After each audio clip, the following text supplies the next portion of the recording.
Hello दोस्तों, कल हम लोगों ने इससे पहले की क्लास में हम लोगों ने बाइनरी सॉल्यूशन के बारे में पढ़ा था कि सॉल्यूट क्या होता है, सॉल्वेंट क्या होता है।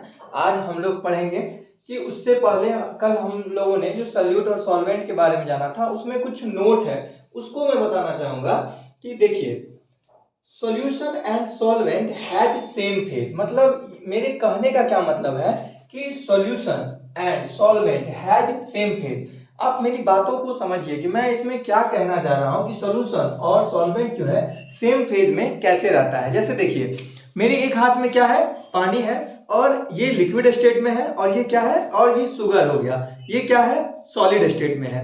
देखिए मैं क्या करना चाह रहा हूं उसको समझिएगा, इस पॉइंट को आपको समझना है कि solution and solvent has same phase. मतलब ये मैंने क्यों लिखा है, तो मेरे लिखने का ये मतलब है, जैसे देखिए यहाँ मेरे एक हाथ में क्या है, बॉटल है, और दूसरे ये क्या है, पानी है, और ये लिक्विड स्टेट में है, और मेरे एक हाथ में क्या, शुगर है। मैंने इसमें इसको मिलाया, और जब मैंने इसको मिलाया तो क्या, अगर मैंने एक चम्मच या 2 चम्मच या 3 चम्मच शुगर को क्या किया, इस लिक्विड में मिलाया, तो ये क्या हो गया, जब मैंने सॉल्यूट को सॉल्वेंट में मिलाया तो क्या ये अपना स्टेट चेंज किया, अवस्था चेंज किया। जब मैंने एक मिश्रण बनाया तो ये अपना अवस्था तो नहीं चेंज किया, ये लिक्विड जो है अपना अवस्था नहीं ना चेंज किया।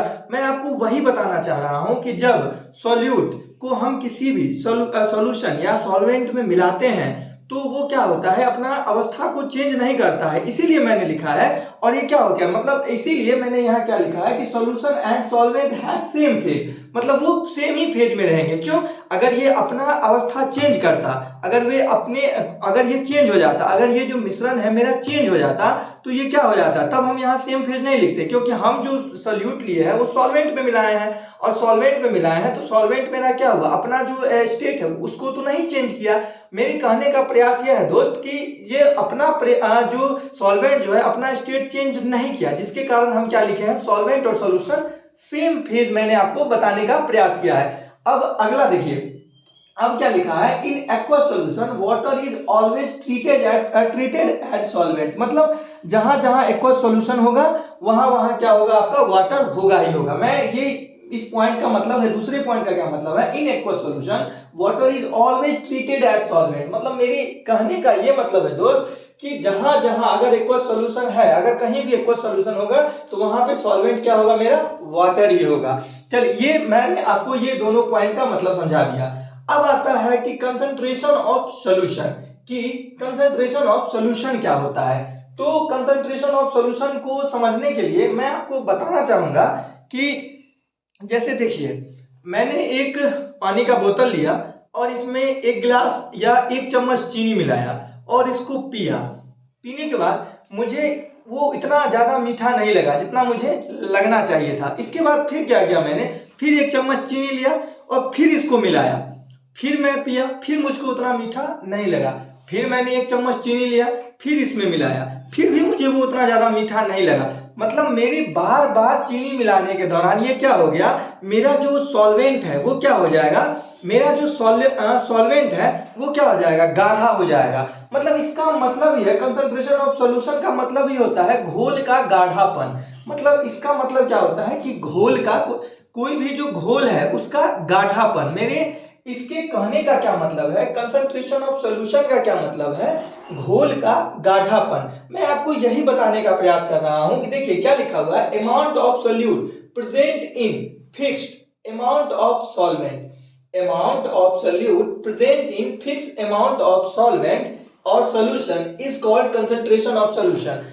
मैं ये कहने का प्रयास कर रहा हूं दोस्त कि मेरा जो सॉल्वेंट है और सॉल्यूशन है, अगर एक बोतल पानी लिया हूं मैं तो उसमें एक ही बोतल, इसकी क्वांटिटी को ना मैं बढ़ा रहा हूं ना घटा रहा हूं, ना बढ़ा रहा हूं घटा रहा हूं, केवल मैं ऐड क्या करते जा रहा हूं, मैं केवल सॉल्यूट को ऐड कर रहा हूं बार बार। मेरा जो ये सॉल्वेंट है या सॉल्यूशन है, ये मेरा जो ये सॉल्वेंट है, पानी है, ये तो मेरा फिक्स्ड है, ये तो नहीं बढ़ घट रहा है। केवल हम किसको ऐड कर रहे हैं, केवल हम अपने सॉल्यूट को बार बार ऐड कर रहे हैं कि 1 बाय 1 हम एक एक चम्मच 2 2 चम्मच करके क्या 5 चम्मच करके इसको क्या कर रहे हैं, ऐड कर रहे हैं। तो उसी को मतलब घोल के को गाढ़ापन जो होता है वो उसी को हम कंसंट्रेशन कहते हैं। तो मैंने यहां वही चीज लिखा है दोस्त कि amount of solute present in fixed amount of, देखिए कि अमाउंट ऑफ सोल्यूट मतलब सोल्यूट का जो अमाउंट है वो प्रेजेंट होता है किसमें, मिलता है किसमें, फिक्स्ड अमाउंट ऑफ। मतलब मेरा जो अमाउंट सॉल्वेंट है या सॉल्यूशन हो, वो फिक्स्ड है। मतलब जिस अमाउंट में, फिक्स्ड अमाउंट में हम जो सॉल्यूट को मिलाते हैं उसी को हम क्या कहते हैं, कंसंट्रेशन ऑफ सॉल्यूशन कहते हैं। मतलब जिस फिक्स्ड अमाउंट में, मतलब जिस फिक्स्ड सॉल्वेंट या सॉल्यूशन में हम किसी सॉल्यूट को मिलाते हैं उसको हम क्या कहते हैं, कंसंट्रेशन ऑफ सॉल्यूशन। और ये different types of concentration of solution होता है। क्या होता है कि different types of concentration of solution. पहला हो जाता है मोलैरिटी, दूसरा होता है मोलैलिटी, तीसरा होता है मोल फ्रैक्शन, चौथा होता है परसेंटेज कंसंट्रेशन ऑफ टर्म, पांचवा होता है पीपीटी, पीपीएम, पीपीवी, छठा होता है नॉर्मेलिटी। मैंने क्या कहा दोस्त, पहला क्या होता है, पहला होता है मोलैरिटी, दूसरा क्या होता है मोलैलिटी, तीसरा क्या होता है मोल फ्रैक्शन, चौथा क्या होता है परसेंटेज कंसंट्रेशन टर्म, पांचवा क्या होता है पीपीटी, पीपीएम, पीपीवी और नॉर्मेलिटी। मैं आपको बताना चाहूंगा दोस्त कि पूरे परसेंटेज, पूरे सॉल्यूशन चैप्टर में ये तीनों को मैंने जो मतलब तीनों के अंदर जो लाइन खींचा है ये मेन है। ये पूरे सॉल्यूशन में मतलब हर जगह आपको देखने को मिलेगा। मोलैरिटी, मोलैलिटी और मोल फ्रैक्शन हम समझना, हमको सबको अच्छा है, हमको समझना जो है इस 6 पॉइंट को अच्छे से समझना है। लेकिन खासकर विशेषकर स्पेशली मोलैरिटी, मोलैलिटी और मोल फ्रैक्शन को हम क्या करेंगे, अच्छे से समझने का प्रयास करेंगे। क्यों?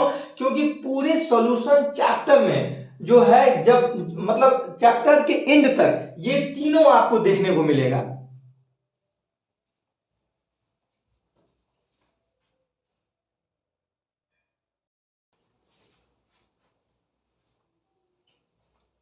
अब मैंने यहाँ क्या किया है दोस्त कि कंसंट्रेशन को दो टर्म में बांट दिया है, एक टेम्परेचर डिपेंडेंट और एक टेम्परेचर इंडिपेंडेंट। देखिए यहाँ पे मैंने कंसंट्रेशन को कितने टर्म में बांट दिया है, दो टर्म में बांट दिया है, टेम्परेचर डिपेंडेंट और टेम्परेचर इंडिपेंडेंट। आप बोलेंगे ऐसा क्यों, तो समझने में आसानी होगा। देखिए अब टेम्परेचर डिपेंडेंट क्या होता है, तो टेम्परेचर डिपेंडेंट में लिखेंगे, पहला क्या लिखे हैं हम, मोलैरिटी लिखे हैं।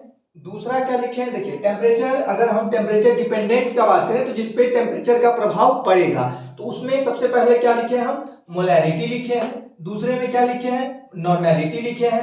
तीसरे में क्या लिखे हैं, परसेंटेज वॉल्यूम बाय वॉल्यूम और परसेंटेज वेट बाय वॉल्यूम।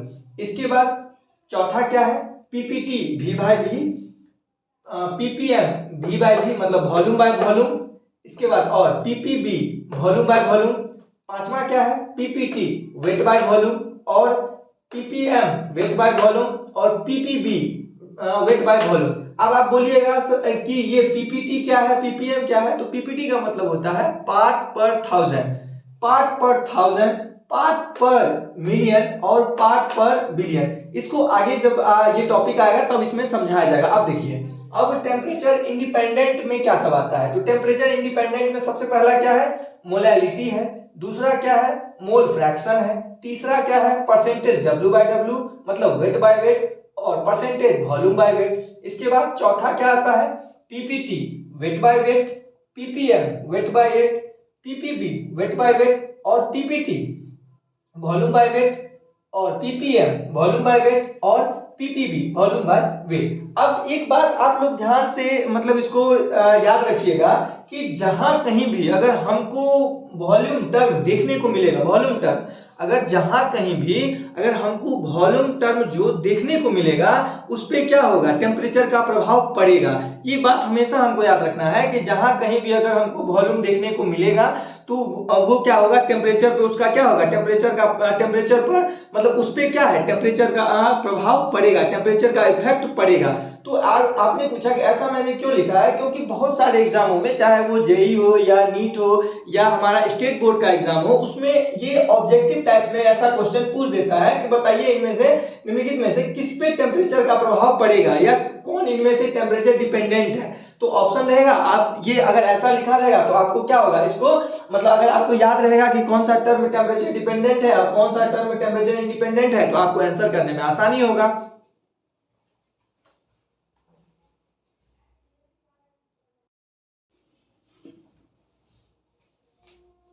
तो अब मैंने यहाँ पे क्या लिखा है, मोलैरिटी। अब हम किसको पढ़ेंगे, मोलैरिटी के बारे में, मोलैरिटी के बारे में पढ़ेंगे कि मोलैरिटी क्या होता है। तो मैंने यहाँ क्या लिखा है दोस्त कि number of moles of solute is present in 1 litre solution is called molarity of solution. तो मैंने यहाँ क्या लिखा है दोस्त, फिर से मैं पढ़ता हूँ एक बार कि number of moles of solute is present in 1 litre solution is called molarity of solution. मतलब मेरे कहने का क्या मतलब है दोस्त कि 1 लीटर सोल्यूशन में जितना मोल्स ऑफ सोल्यूट प्रेजेंट रहता है उसी को हम क्या कहते हैं, उसका मोलैरिटी कहते हैं। कि मतलब 1 लीटर सोल्यूशन में जितना मोल्स ऑफ सोल्यूट प्रेजेंट है, मोल्स मतलब जितना उसकी मोल्स ऑफ सोल्यूट जितना उसमें उपस्थित है, प्रेजेंट है, उसको हम क्या बोलेंगे, उसका मोलैरिटी बोलेंगे। इसको किससे रिप्रेजेंट किया जाता है, तो रिप्रेजेंटेड बाय कैपिटल एम। मतलब इसको किससे दिखाया जाता है, तो कैपिटल एम से। इसका यूनिट क्या होता है, मोल पर लीटर। अब इसका यूनिट क्या होता है, मोल पर लीटर। इसको समझने का प्रयास करेंगे। जैसे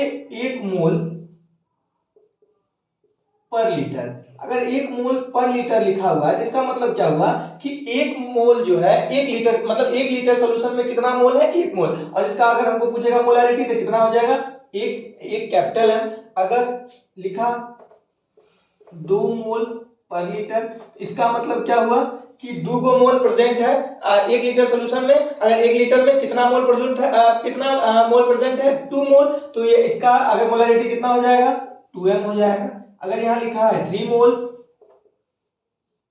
1 लीटर, मतलब 1 लीटर में कितना मोल है, 3 मोल्स। तो इसका मोलैरिटी कितना हो जाएगा, 3 मोल, 3 कैपिटल एम। मतलब आप यहाँ देख रहे हैं कि जब 1 मोल मोलैरिटी था, तो जब 1 लीटर में जब 1 मोल अगर उसमें प्रेजेंट था तो वो क्या हो गया, 1 मोलैरिटी। उसका मोलैरिटी कितना हो गया, 1 हो गया।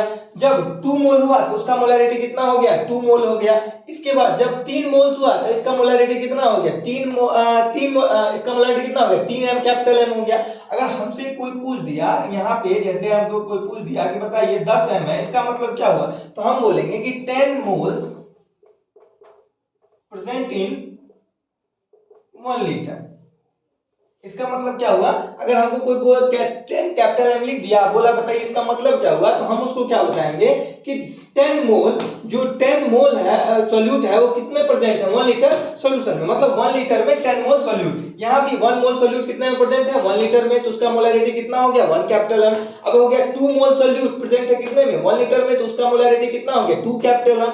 अगर 3 मोल सोल्यूट प्रेजेंट है किसमें, 1 लीटर में, तो उसका मोलैरिटी कितना हो गया, 3m हो गया, 3 कैपिटल एम हो गया। तो आप देख रहे हैं कि जैसे जैसे मोल्स ऑफ सोल्यूट बढ़ रहा है, उसका मोलैरिटी भी क्या हो रहा है, इंक्रीज कर रहा है, मतलब बढ़ रहा है। अगर 15 मोल मोलैरिटी है, अगर 15 मोल उसका सोल्यूट है, तो उसका मोलैरिटी कितना हो जाएगा, 15m हो जाएगा। अगर मान के चलिए 50 मोल्स ऑफ सोल्यूट 1 लीटर में प्रेजेंट है, अगर हमसे पूछेगा उसका मोलैरिटी कितना है, तो हम क्या बोल देंगे कि उसका मोलैरिटी कितना हो जाएगा, 50m हो जाएगा। 50 कैपिटल एम। क्यों कैपिटल एम क्यों बोल रहे हैं, क्योंकि इसको किससे रिप्रेजेंट किया जाता है, कैपिटल एम से रिप्रेजेंट किया जाता है।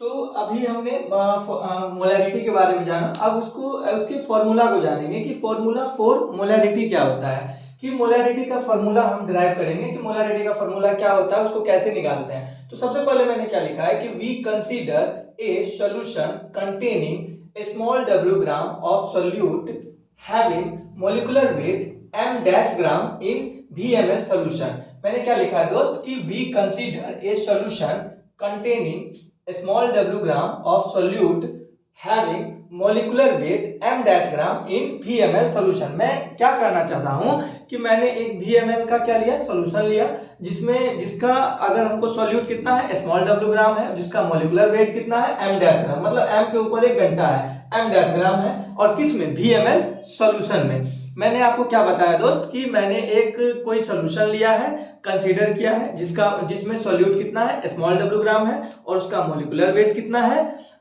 m डैश ग्राम है, और किसमें, VML सॉल्यूशन में। जैसे यहाँ देखिए ये क्या है, मैंने एक सॉल्यूशन बनाया है, ये मेरा सॉल्यूशन है, और इसमें सॉल्यूट है और सॉल्वेंट। तो जिसका सॉल्यूट का वेट कितना दिया हुआ है, स्मॉल w ग्राम दिया हुआ है, और मोलिकुलर वेट कितना दिया हुआ है, m डैश ग्राम, और यहाँ सॉल्यूशन ये, और इसका किसमें, VML सॉल्यूशन में, मतलब VML ये माना है मैंने, VML सॉल्यूशन। अब देखिए अगर हमको वेट दिया हुआ है और मॉलिक्यूलर वेट भी दिया है, तो नंबर ऑफ मोल्स निकालेंगे कि सोल्यूट में मोल्स कितना है। तो मैंने यहाँ इसीलिए यह लिखा है कि number of moles of solute, इसका फॉर्मूला क्या होता है, weight of solute in gram और molecular weight of solute in gram per mole. इसका formula, number of moles of solute निकालने का फॉर्मूला क्या होता है कि weight of solute in gram और बट्टा molecular weight of solute in gram per मोल।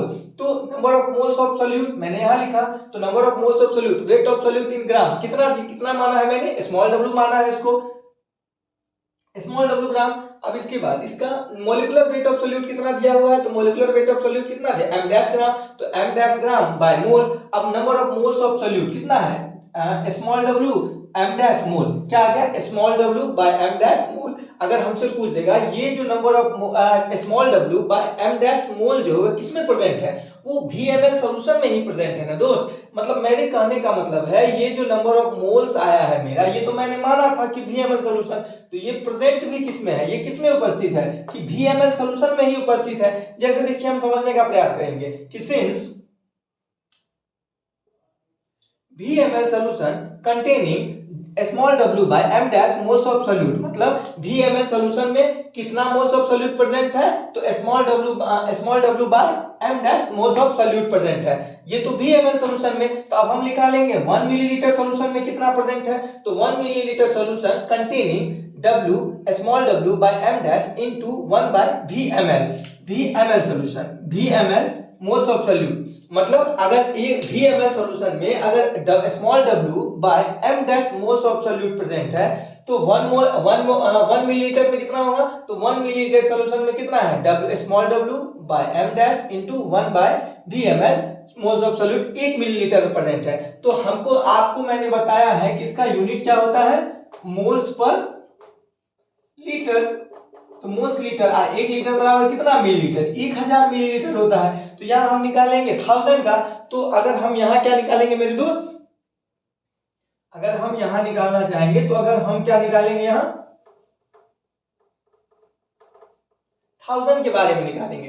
अगर हम 1000 में निकालेंगे तो 1000 ml सॉल्यूशन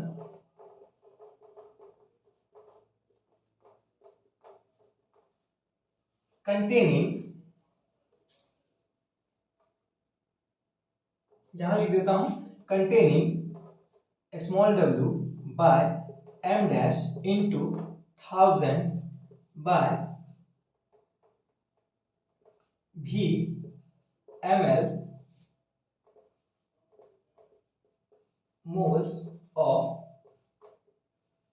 सोल्यूट। ये क्या आ गया मेरा दोस्त कि अगर ये तो 1 मिलीलीटर में था, तो 1 मिलीलीटर सॉल्यूशन में कितना प्रेजेंट है, small w by m dash into 1000 by VML moles of solute. तो मोटा मोटी बात क्या हुआ मेरे दोस्त कि अगर तो मोटा मोटी बात हमको क्या आया कि अगर हमसे पूछेगा कि बताइए मोलैरिटी बराबर क्या होता है, तो मोलैरिटी बराबर हम उसको क्या बता देंगे कि मोलैरिटी का फॉर्मूला क्या होता है, small w by m dash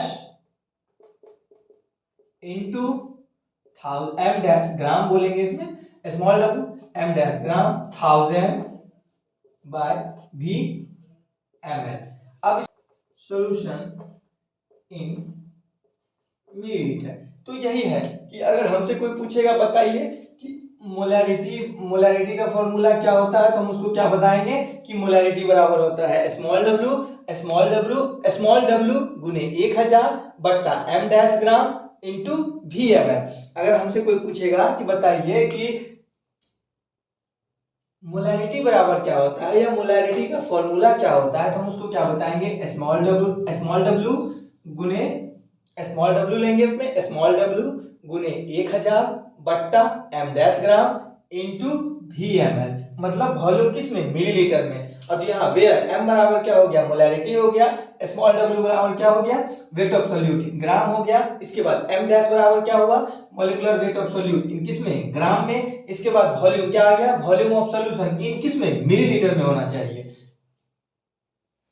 ये था हमारा मोलैरिटी के बारे में मैंने आपको बताया कि मोलैरिटी क्या होता है, इसके फॉर्मूला के बारे में बताया कि मोलैरिटी के फॉर्मूला के बारे में बताया। अब नेक्स्ट क्लास में हम पढ़ेंगे मोलैलिटी के बारे में। धन्यवाद, थैंक यू।